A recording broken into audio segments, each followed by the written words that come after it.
This is TechCrunch.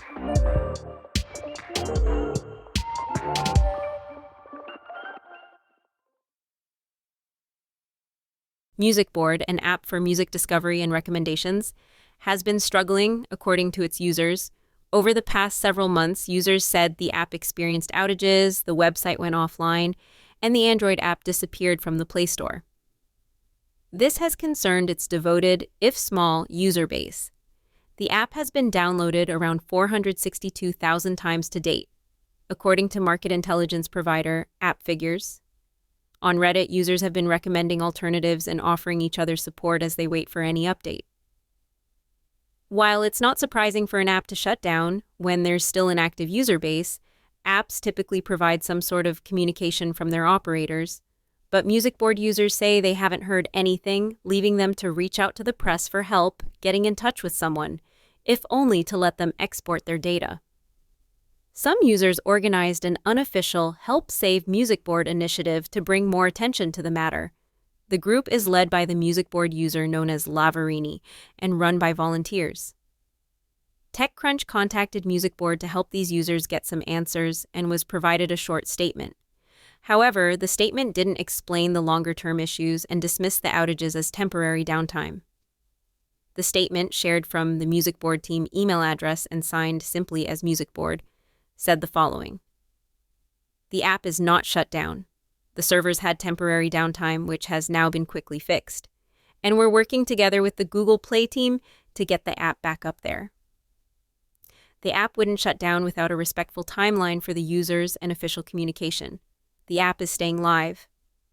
Follow-up questions went unanswered. The founders of Musicboard, Johannes Vermandois and Eric Heimer, have been involved with other projects. Their AI app, Frank AI, was set to be acquired by a company called Freedom Holdings Inc., but the potential acquirer terminated its letter of intent in September 2024.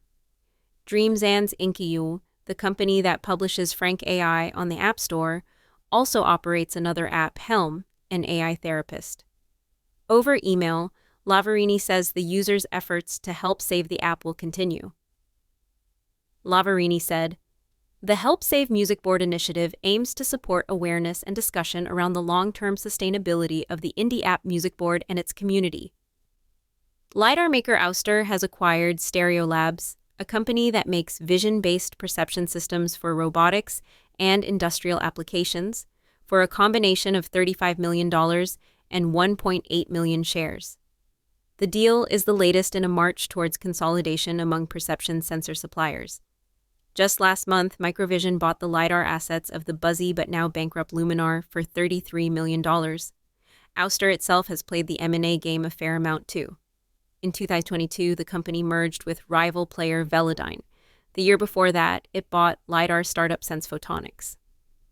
This consolidation is happening right as companies and investors rush to build businesses around physical AI, a broad term that encompasses everything from humanoid robotics and drones to self-driving cars and automated systems in warehouses.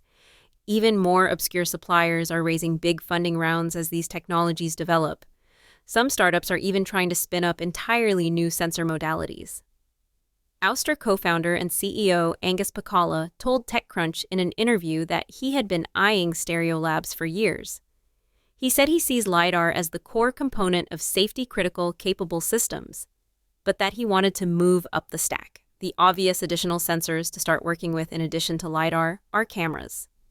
Pacala said 15-year-old StereoLabs is best in class on the hardware side, but he was especially drawn to how the company has been getting the most out of those cameras by being incredibly savvy in adopting the cutting edge of AI models and edge compute. In particular, Pacala highlighted StereoLabs' development of a foundational AI model that can determine depth of objects from stereo cameras. He said, "It was a no-brainer for us to go out and approach them and basically pitch this vision of working with us to become a unified sensing and perception platform, a Tier 1 supplier for these advanced physical AI systems," Pacala said. Despite the focus on integration, Ouster said StereoLabs will operate as a wholly owned subsidiary. And while the hype has been feverish, Pacala said he didn't buy StereoLabs simply because of the attention and money being thrown at physical AI. In fact, he committed maybe the gravest sin one can during a hype cycle.